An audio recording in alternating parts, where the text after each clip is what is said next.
Welcome back to my channel. If you're new here, welcome. I'm Amanda, also known as Cake and Weights on Instagram. So thank you guys for joining me today.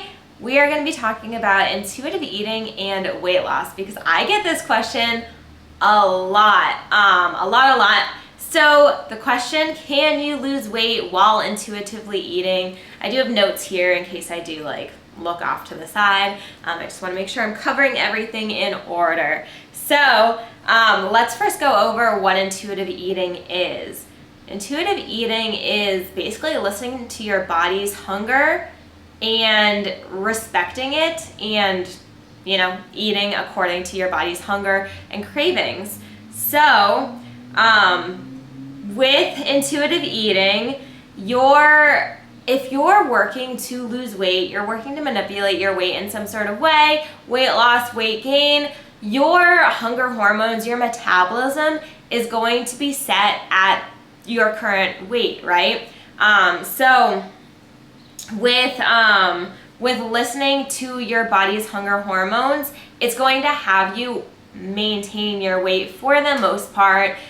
Sometimes your metabolism isn't quite set there and you will have a little dip in your weight or a little increase in your weight, but for the most part it's going to have you typically about maintain your weight, and you may not be working towards, or you probably won't be working towards your weight loss goal. So listening to your hunger cues will most likely not get you to your goals because you can't really intuitively eat in a deficit. Your body's not going to want you to eat in a deficit. It's going to want you to eat to maintain that weight. So when we overeat or undereat, our hormones and metabolism either upregulate if you're overeating or downregulate if you're undereating. So a good example of this is when people go on super restrictive low-calorie diets to lose weight. I'm looking at you, 1,200 calories. So when they do that and then they're like, I'm not hungry, 1,200 calories is enough food for me. I'm not hungry on that amount anymore. I'm totally fine. I'm full on that amount. So that's actually a really bad thing because that means that their hormones, their metabolism has down-regulated to the set point of 1,200 calories, which means that if they eat more than that, then they're going to gain weight pretty quickly because their hormones and their metabolism has down-regulated to that calorie intake. So basically, our metabolism and hormones do kind of follow along with what our lifestyle is. So if we're eating more, then typically they're going to upregulate to that. If you're eating less, they're going to downregulate to that. So yeah, with the 1,200 calories, yeah, it's just basically when your hormones are off-regulated like that, it's going to actually put you in a poor position for fat loss. So people think oh, this is the quick way to do it, right? I'm going to just eat in a severe deficit, lose my weight, and then I can get back to eating maintenance. But what you're actually doing is down-regulating your hormones, down-regulating your metabolism, putting your body in a fat storing position. It wants to hold on to all the fat that it can for the fuel as it needs it. And then it's going to actually make 1,200 calories your maintenance calories, so you can't just go back up. It's going to be very hard to increase your calories while maintaining your weight. So what's a better way to do that? Is slow and steady wins the race. So if you are in that position of or somebody, or you've thought of that, 1,200 calories is not the way to go because you're going to actually have to basically repair everything that you down-regulate. So you're going to have to repair your metabolism, repair your hunger hormones, repair all your hormones so that they are putting you in a better position for fat loss and for maintenance so that you can live life the way that you're supposed to be living, right? So you need to have those healthy hormones and healthy metabolism to put you in a better position for fat loss, for weight management. So basically, I guess now I just got to get into what I recommend for weight manipulation, right? So if that's weight loss or if that's weight gain. So like I said, with intuitive eating, your body's just not going to want you to kind of switch up your weight all the time. Like, it doesn't want you to lose weight. It doesn't want you to gain weight. It just wants you to stay pretty steady at your set weight where your metabolism is set. So if you do want to manipulate your weight, which is totally fine, there are perfectly fine reasons to want to lose weight, or even to gain weight to build more muscle, or to just get to a healthy weight, right?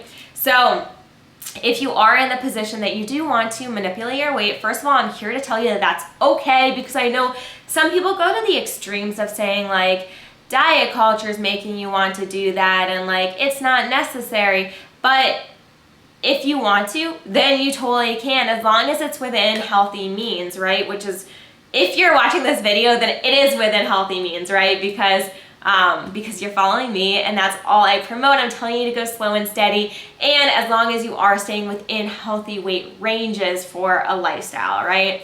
So yeah, those are the guidelines here. So with weight manipulation, weight loss, I recommend doing macro tracking with a flexible dieting mentality, right? So if you're new here, you might not have heard this before. If you're not new here, I sound like a broken record, I'm sure, but basically what macro tracking does is, first of all, it will expedite your results. So you're gonna get to your goals faster than if you did try to, I won't say intuitively eat, because like we just talked about, that's probably going to keep you at your same weight, but maybe you're mindfully eating, you're just kind of taking a few things away. So tracking macros is going to get you to your goals faster, especially if you have more body composition goals.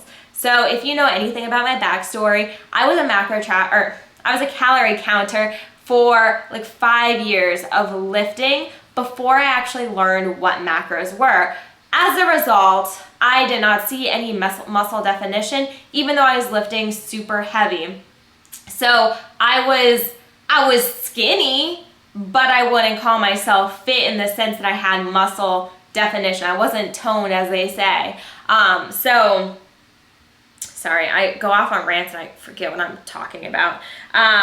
So tracking macros is crucial when you have body composition goals, right? I'm living proof of that. Like, you can lift as heavy as you want, but if you're not feeding your muscles properly, they're not gonna grow, they're not gonna show up. Tracking macros is going to expedite your process or your results, but it's also going to educate you. So that's why I love it so much. It honestly actually helped my mindset. So again, if you know anything about me, I struggled with anorexia, and it's a long recovery process. And one of the things that really did help was me learning about macros and learning about like how food is fuel, and it's also something to be enjoyed, but it is fuel in the sense that I do need a certain amount of carbs, I do need a certain amount of protein, a certain amount of fat to keep my systems healthy. And I do have a separate video all about macros, so I'm not going to get into like the details on macros, but you can definitely check out that video.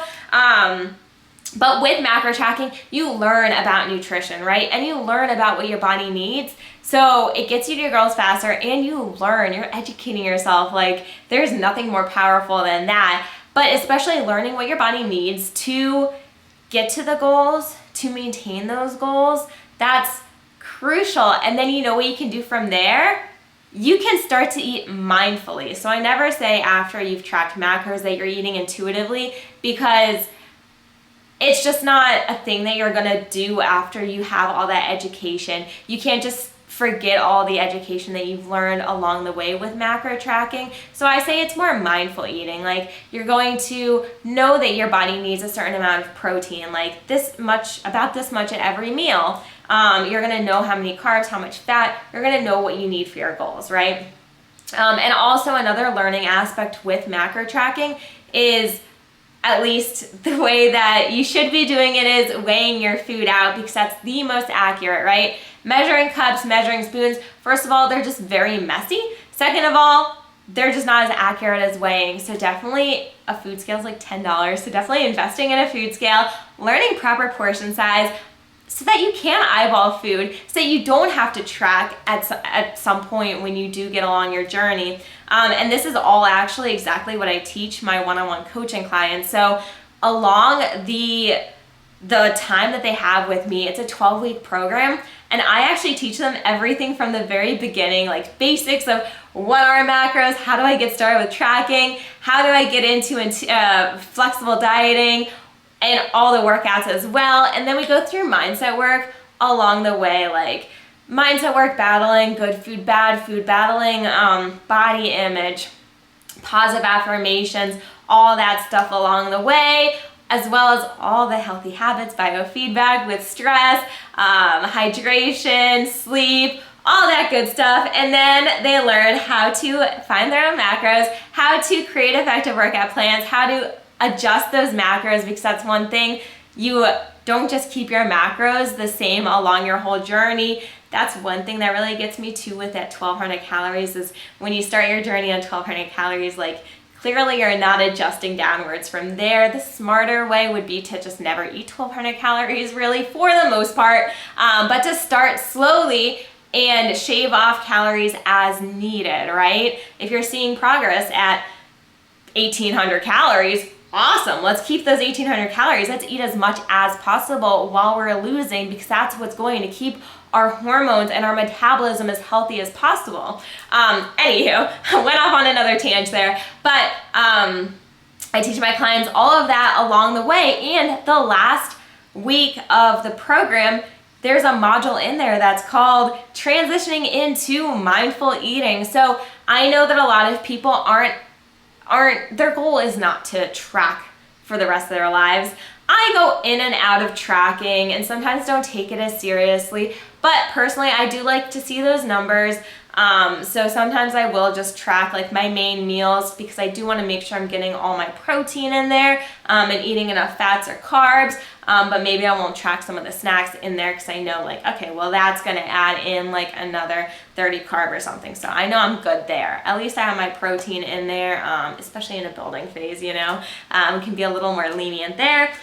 But I know that a lot of people don't want to track all the time like I do. I'm a numbers person. I like to do it. But if you don't, that's totally cool. That's what I'm saying, is that macro tracking, it's not like you have to be a macro tracker or you have to be a mindful eater. Like, I don't track at all. No, I track all the time. Like, you don't have to do one or the other. You can switch back and forth. And that's what I teach my clients in that lesson on transitioning into mindful eating. Like, when is the right time to do it? There's some questions that you can ask yourself to know, am I ready to transition into mindful eating, or should I wait a little longer? And then, like I just said, the cool thing is, if you decide to transition, but then you decide, you know what, I actually think that it's time to go back to macro tracking, whether it's just because you weren't ready or because you have bigger goals, because I can't recommend macro tracking enough to get you to your goals faster, and a little more like, you know, you have more details there with tracking your macros, so it's definitely going to expedite those results, like I said.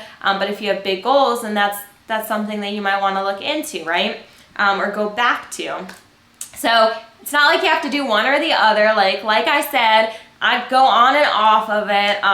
Like throughout quarantine, I barely tracked my macros at all. And the cool thing with that is my hormones and metabolism were at such a healthy spot.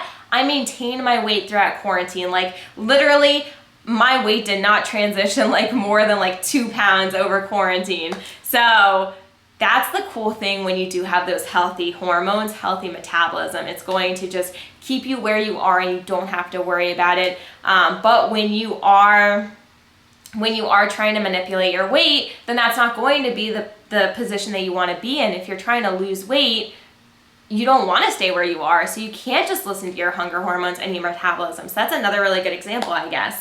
And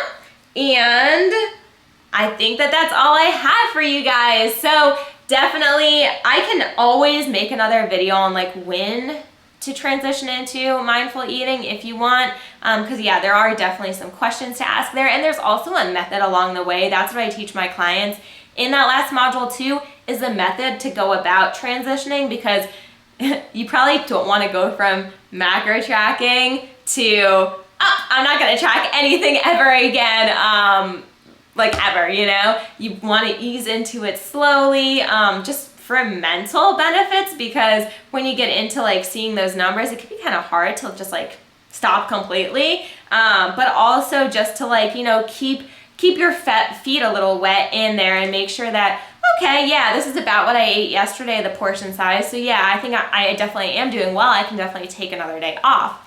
I was tracking for like 6 years over quarantine, like I was tracking for 6 years and then quarantine happened, so I didn't really need to like ease off of it, because that was in my first go around with on tracking. But yeah, if you're newer to tracking, then it's definitely good to ease yourself out of it. So yeah, so thank you guys so much for watching this video. I know that intuitive eating can be super controversial. Like some people just like swear by it, but I'm just here to say the scientific facts around it. So thank you for watching. Hope this is helpful. If you do want to get into macro tracking, I do have free resources as well, so you can go ahead. I'll leave the link for those down below. Or if you're ready to invest in yourself, really make some changes, then my one-on-one coaching program is ready for you. So we can get on a call, just apply down below. We'll get on a call. You don't have to invest anything into it until you make sure that we are a good fit. Just do invest that 30-minute call with me so that you can learn about it. So invest that time. But other than that, you don't have to invest anything. We'll just have a conversation, talk through your goals, make sure we're a right fit, and then if we are, we can get started and go working towards your goals together. So again, thank you so much for watching. Like, comment, subscribe, please. It really helps out my channel and it helps out my ego. So love to see it. And thank you again. I'll see y'all next time.